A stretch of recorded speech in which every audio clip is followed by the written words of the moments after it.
Hey, YouTube, jeg viser jer en utrolig let begynderkorttrick.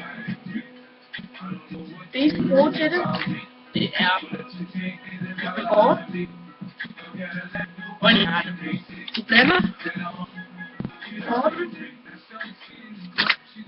fedt, så flyver kortet og bare sidde for det. Så skal du blande kortene.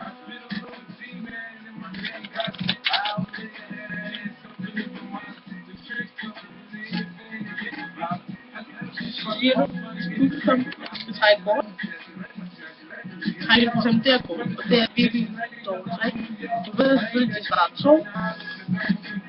Det du så siger til dem, det er, at du åbner bunken et sted.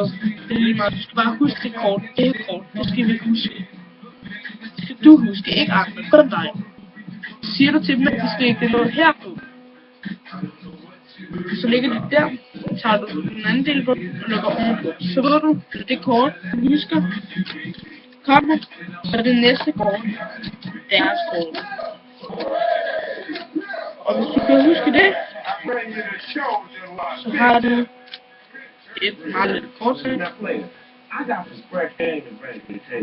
var kortet, og her var det kort, jeg skulle huske. Det var alt her lige bare nu, og jeg ikke har noget mere gøjl og tul ud på et tidspunkt, så det var det. Hej!